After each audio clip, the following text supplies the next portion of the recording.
Siapa? Pak Budi Ari mengatakan bahwa PDIP ini mengambil bagian dari judul dan terlibat di judulnya, gimana Bapak? So, untuk menghindari fitnah, jadi Pak Menteri tolong untuk mengklarifikasi hal tersebut, jangan kemudian bicara sembarangan, tolong diklarifikasi. PDIP dan Budi Ari memanas bikin Puan Maharani murka karena tudingan yang diarahkan ke PDIP soal keterkaitan partai itu dengan judi online. Bagaimana berita selengkapnya, simak sampai selesai.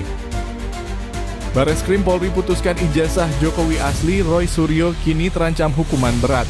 Akankah mantan menteri ini menghadapi penjara atas tuduhan pencemaran nama baik? Simak berita selengkapnya.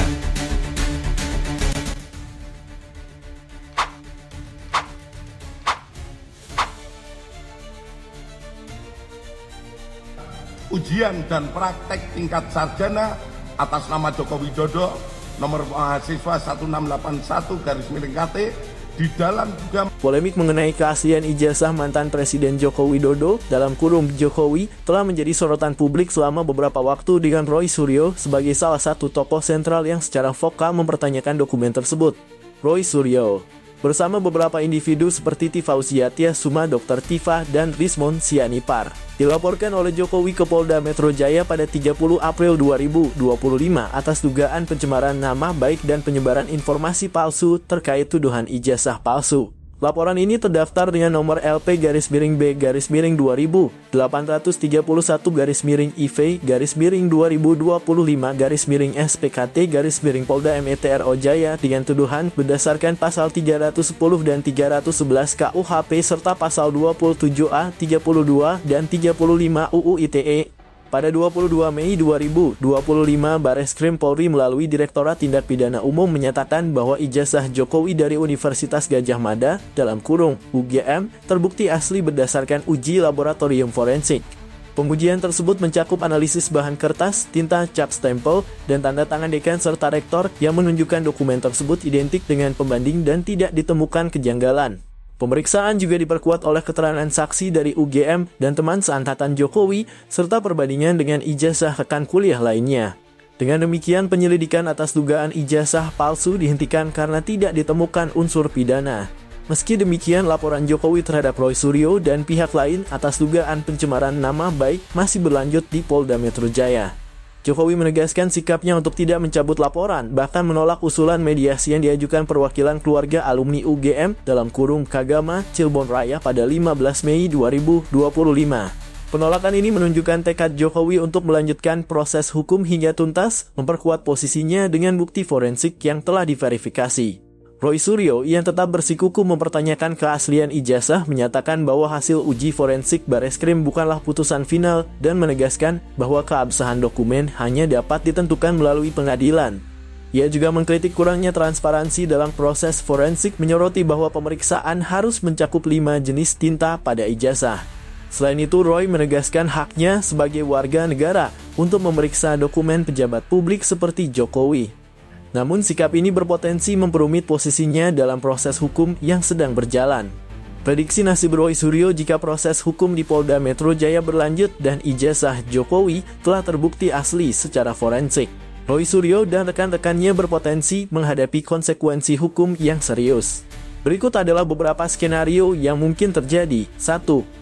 Tuntutan hukum pencemaran nama baik dan fitnah dengan bukti forensik yang kuat dan pernyataan Bareskrim bahwa ijazah Jokowi asli. Tuduhan Roy Suryo dapat dikategorikan sebagai penyebaran informasi palsu yang mencemarkan nama baik. Menurut pakar hukum pidana Albert Aries, tuduhan yang tidak terbukti dapat dianggap sebagai fitnah dengan ancaman hukuman lebih berat dibandingkan pencemaran nama baik biasa. Roy Suryo dan pihak lain dapat dikenakan pasal 310 dan 311 KUHP pencemaran nama baik dan fitnah serta pasal 27A, 32, dan 35 UU ITE yang mengatur tentang manipulasi dokumen elektronik dan penyebaran informasi yang menimbulkan kegaduhan. Ancaman hukuman maksimal berdasarkan pasal-pasal ini bisa mencapai 6 hingga 7 tahun penjara, tergantung pada putusan hakim. 2. Pemeriksaan bukti tambahan Polda Metro Jaya telah memeriksa 24 saksi termasuk Roy Suryo dan Tifausia Tiasuma serta menerima 16 bukti fisik dan 9 video dari pelapor Pradi Bersatu. Jika bukti-bukti ini seperti unggahan media sosial dan pernyataan Roy di acara televisi, terbukti memperkuat dugaan penghasutan atau penyebaran informasi palsu, posisi Roy akan semakin lemah. Penyidik juga telah memeriksa dokumen dan saksi tambahan seperti teman SMA dan kuliah Jokowi yang mendukung keaslian ijazah. Kurangnya bukti konkret dari Roy untuk mendukung tuduhannya dapat membuatnya sulit membela diri di pengadilan. 3. Potensi hukuman penjara atau denda mengacu pada kasus sebelumnya. Roy Suryo pernah dijatuhi hukuman 9 bulan penjara dan denda 150 juta rupiah oleh Pengadilan Tinggi DKI Jakarta pada 2022 atas kasus penodaan agama terkait unggahan meme stupa Candi Borobudur. Jika terbukti bersalah dalam kasus ini, Roy berpotensi menghadapi hukuman serupa atau lebih berat, mengingat tuduhan kali ini melibatkan mantan presiden dan isu sensitif yang menimbulkan kegaduhan publik. Sikap Jokowi yang menolak damai memperkecil peluang penyelesaian di luar pengadilan. 4. Skenario pencabutan laporan dalam kurung kecil kemungkinan, meskipun kecil kemungkinannya Jokowi masih memiliki opsi untuk mencabut laporan, seperti yang diisyaratkan dalam beberapa pemberitaan. Namun pernyataan tegas Jokowi dalam menolak mediasi menunjukkan bahwa ia ingin menyelesaikan kasus ini melalui jalur hukum untuk memberikan efek jera. Oleh karena itu, kemungkinan pencabutan laporan tampaknya sangat tipis. 5. Dampak publik dan karya Roy Suryo. Selain konsekuensi hukum, Roy Suryo juga berpotensi menghadapi kerusakan reputasi yang signifikan. Sebagai mantan Menteri Pemuda dan Olahraga dan pakar telematika, tuduhan yang tidak terbukti dapat melemahkan kredibilitasnya di mata publik. Sentimen di media sosial seperti yang terlihat pada unggahan X menunjukkan polarisasi antara pendukung Roy yang memuji keberaniannya dan pihak yang menganggapnya telah melanggar hukum. Jika terbukti bersalah, citranya sebagai figur publik dapat semakin terpuruk, terutama mengingat riwayatnya yang telah beberapa kali tersandung kasus hukum. Siapa? Pak Budi Ari mengatakan bahwa PDIP ini mengambil bagian dari judul dan terlibat di judul ini, gimana Bapak? Untuk menghindari fitnah, jadi Pak Menteri tolong untuk mengklarifikasi hal tersebut, jangan kemudian bicara sembarangan, tolong diklarifikasi. Merasa dikambing hitamkan nggak sih Mbak PDIP? Jangan berspekulasi tapi tolong klarifikasi. Kalau untuk kader yang melaporkan hari ini sudah ada Polda, Mbak? Apa? Kader. Di tengah pusaran isu judi online judol yang kian memanaskan jagat politik Indonesia, Menteri Koperasi dan UKM Budi Ari Setiadi melemparkan bom tuduhan yang membuat seluruh kader PDI Perjuangan PDIP naik pitam. Dengan nada penuh percaya diri bahkan nyaris menantang, Budi Ari menyeret nama PDIP sebagai mitra judol yang diduga menjalin kerja sama gelap dengan jaringan situs judi online yang meresahkan masyarakat. Tuduhan ini bukan sekadar pernyataan biasa, melainkan seperti petir di siang bolong, apalagi ketika sebuah rekaman audio yang diduga suara Budi Ari beredar luas di platform media sosial seperti X. Dalam rekaman itu, ia tak hanya menyinggung PDIP, tapi juga menyeret nama Menko Polhukam Budi Gunawan, seolah merajut narasi konspirasi besar yang sengaja menjadikannya kambing hitam dalam isu judol. PDIP berada di balik framing ini, mereka yang mengatur alur dana haram itu. Demikian potongan pernyataan yang dikaitkan dengan Budi Ari yang langsung memicu gelombang kemarahan. Tuduhan ini bagaikan bensin yang disiramkan ke api unggun, membakar emosi kader PDIP dari Sabang sampai Merauke. Bagaimana tidak, partai yang selama ini dikenal sebagai benteng nasionalisme dan perjuangan rakyat kecil tiba-tiba dicap sebagai kaki tangan bisnis haram. Kader-kader PDIP dari tingkat ranting hingga pusat meradang.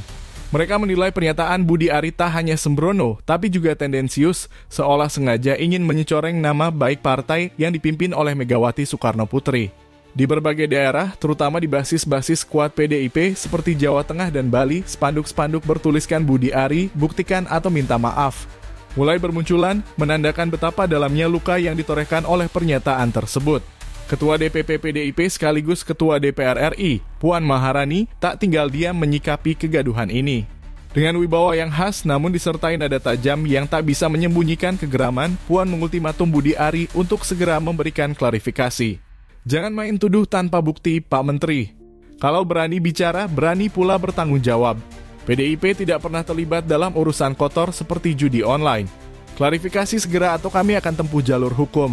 Tegas Puan dalam konferensi pers di Kompleks Parlemen, Senayan, Jakarta pada 27 Mei 2025. Ia menambahkan bahwa tuduhan ini bukan hanya menyerang partai, tetapi juga menyakiti hati Megawati Soekarno Putri, yang disebutnya terluka atas fitnah yang dianggap keji ini. Puan menegaskan bahwa PDIP tak akan membiarkan nama baik partai diinjak-injak oleh pernyataan tanpa dasar yang hanya mencari sensasi.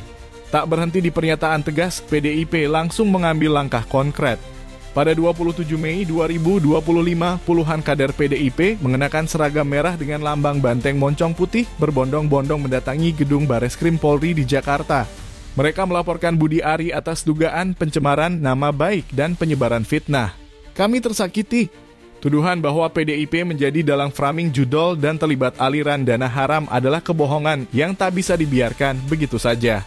Ujar Wiradharma Harfa, advokat senior PDIP, dengan nada penuh kemarahan di depan awak media. Ia menambahkan bahwa laporan ini bukan hanya untuk membela partai, tetapi juga untuk menegakkan kebenaran dan melindungi martabat rakyat Indonesia yang diwakili oleh PDIP. Sementara itu, Budi Ari sendiri tampak memilih strategi diam 1000 bahasa. Alih-alih memberikan klarifikasi seperti yang diminta Puan, ia justru terlihat menghindari sorotan media. Beberapa sumber menyebutkan bahwa Menteri Koperasi itu sedang mencari bukti untuk memperkuat tuduhannya, namun hingga kini tak ada pernyataan resmi yang keluar dari mulutnya.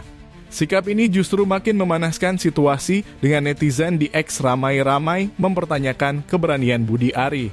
Kalau nggak punya bukti, ngapain buka mulut? Sekarang lari kemana, Pak? Cuit salah satu akun di X yang langsung mendapat ribuan interaksi. Di sisi lain, pendukung Budi Ari berargumen bahwa ia mungkin memiliki informasi intelijen yang belum bisa diungkap, namun argumen ini langsung dipatahkan oleh kubu PDIP yang menilainya sebagai pembelaan kosong. Polemik ini kian meruncing dan menjadi sorotan utama di ranah politik nasional. PDIP yang dikenal sebagai partai dengan basis massa militan tampaknya tak akan berhenti sampai Budi Ari memberikan klarifikasi atau permintaan maaf secara terbuka. Bahkan kabarnya Megawati sendiri telah memerintahkan jajaran partai untuk mengawal kasus ini hingga tuntas, baik melalui jalur hukum maupun tekanan politik. Sementara itu publik terus memantau menanti apakah Budi Ari akan mampu membuktikan tuduhannya yang bombastis atau justru terperosok dalam lubang fitnah yang ia gali sendiri. Yang jelas, skandal ini telah mengguncang dinamika politik Indonesia, memperlihatkan betapa rapuhnya kepercayaan antar elit di tengah isu sensitif seperti judi online. Akankah Budi Ari muncul dengan bukti kuat atau malah menjadi bulan-bulanan atas kecerobohannya sendiri? Waktu yang akan menjawab.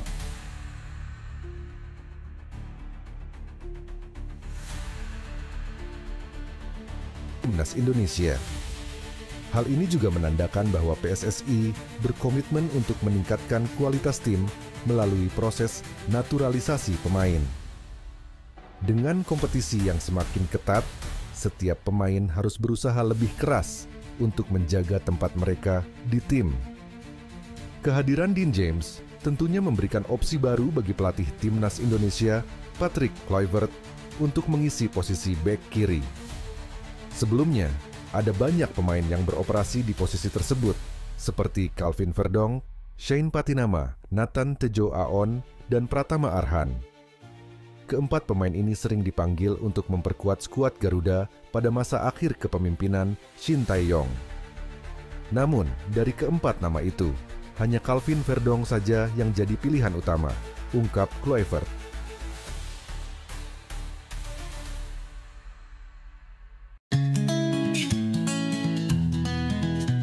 The clock struck 12, a New Year's light, a chance to dream, to reach new heights, leave the past, its tears and scars, the future's waiting among the stars.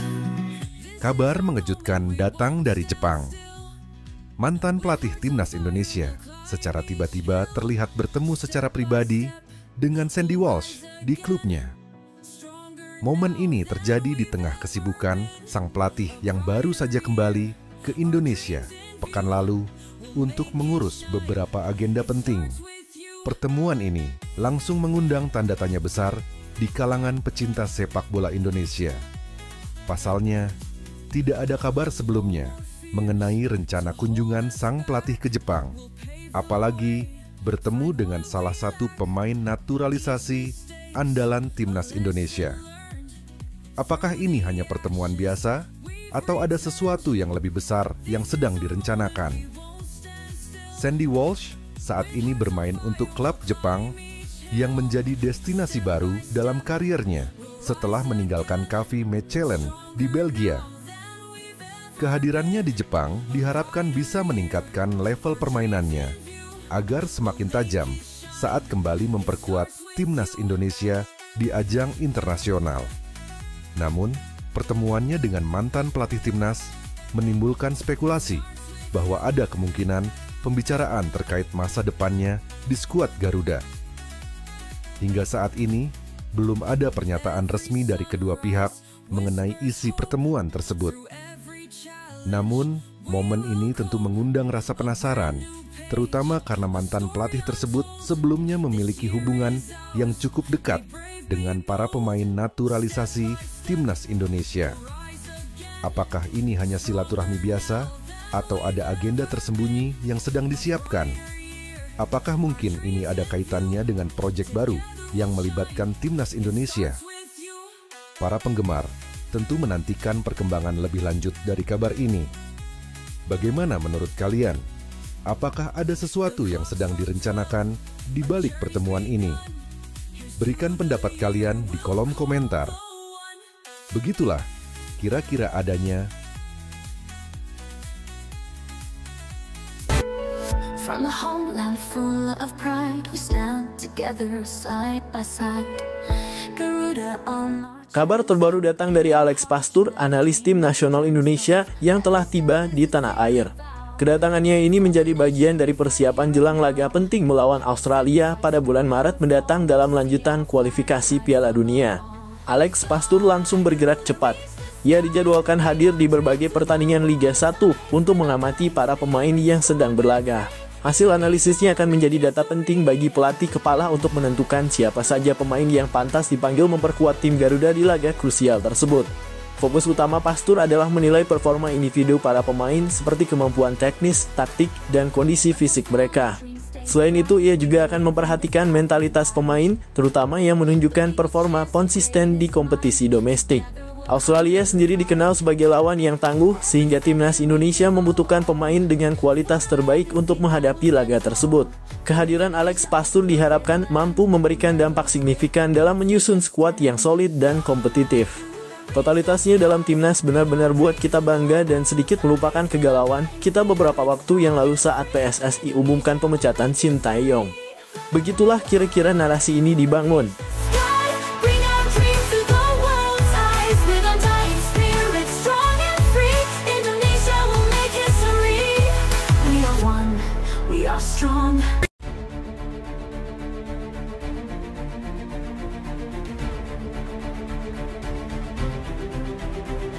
Tak hanya menjadi sorotan di tanah air, berita naturalisasi Jairo Riedewald yang merupakan pemain Royal Antwerp FC tersebut juga menyita perhatian dari negara lain. Forum penggemar sepak bola Vietnam merilis sebuah berita tentang Jairo Riedewald yang akan segera bergabung dengan timnas Indonesia.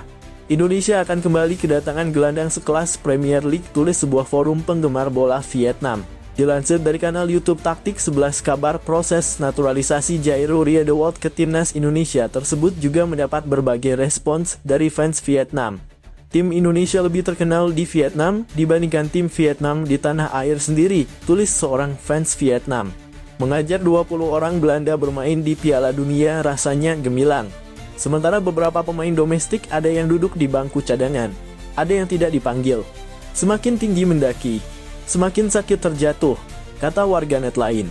Meski banyak yang melontarkan sindiran kepada timnas Indonesia karena banyak menurunkan pemain naturalisasi, namun seorang netizen berpendapat bahwa Vietnam tidak akan bisa seperti Indonesia dalam menaturalisasi pemain keturunan. Sebab timnas Indonesia hanya menaturalisasi pemain yang memiliki darah keturunan Indonesia. Sementara Vietnam memiliki sangat sedikit pemain keturunan. Banyak dari Anda yang iri pada mereka, seberapapun besarnya keinginan kita untuk melakukan sesuatu di Vietnam, kita tidak bisa melakukan hal seperti mereka. Mereka hanya mengimpor orang-orang dari ras campuran yang nenek moyangnya adalah orang Indonesia. Di Vietnam pemain dari ras campuran sangat sedikit, apalagi yang memiliki kekayaan lebih dari itu. Puluhan juta dolar bersaing untuk turnamen tersebut.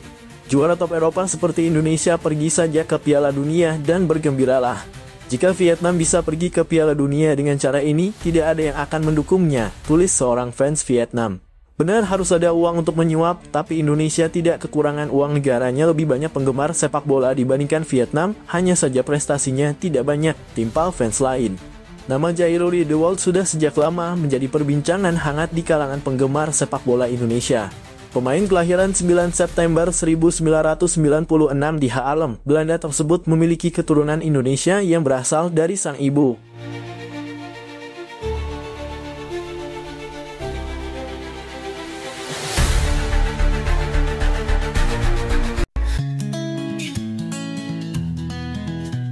The clock struck 12, a New Year's light. Patrick Kluivert, pelatih dengan segudang pengalaman, telah menegaskan keputusannya untuk menjadikan Jay Itzes sebagai kapten tim secara permanen. Dalam sebuah wawancara, Kluivert dengan tegas menyatakan bahwa Jay Itzes adalah sosok yang paling cocok dan pantas memegang tanggung jawab besar tersebut. Jay bukan hanya pemain yang luar biasa di lapangan, tetapi juga pemimpin sejati di luar lapangan. Dia memiliki visi, keberanian, dan kemampuan untuk menyatukan tim dalam situasi apapun, ujar Kluivert. Menurut sang pelatih, Jay Itzes menunjukkan kualitas kepemimpinan yang sulit ditemukan. Dedikasi, profesionalisme, dan pengaruh positifnya telah menjadi inspirasi bagi seluruh tim. Dia bukan hanya kapten, dia adalah roh dari tim ini, tambah Kluivert. Keputusan ini sekaligus menegaskan keyakinan Kluivert bahwa Jay Itzes akan menjadi sosok kunci yang membawa tim menuju kesuksesan di kualifikasi Piala Dunia mendatang. Keputusan itu sering dibandingkan dengan kebijakan pelatih sebelumnya, yaitu Shin Tae-yong, yang entah bagaimana sering merotasi ban kapten dari timnas. Banyak yang menyebut hal tersebut adalah ada masalah pribadi dan kearogansian STY yang harus ditaati. Itulah perbedaan signifikan kultur sepak bola ala Eropa dan Asia. Semoga timnas semakin sukses ke depannya. In view, we'll make it shine. It starts with you.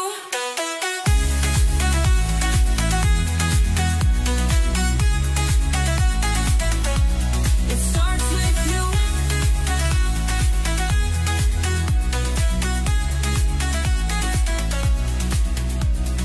Every sunrise with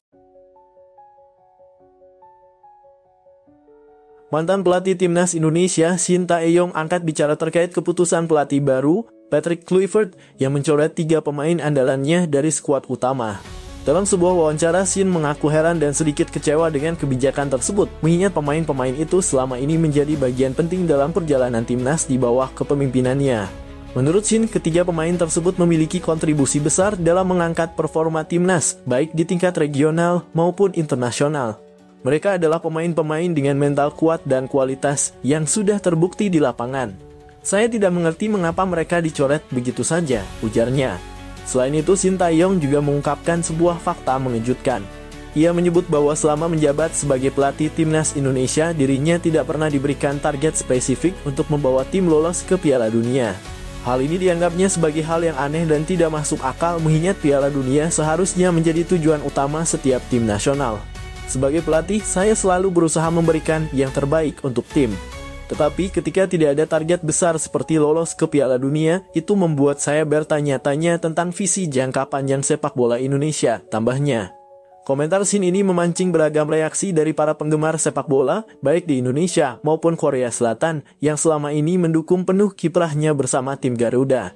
Kini perhatian tertuju pada bagaimana Patrick Kluivert akan membuktikan keputusannya di lapangan, serta bagaimana timnas Indonesia menghadapi tantangan besar di masa mendatang. Begitulah kira-kira situasinya. Tulis pendapat kalian di kolom komentar.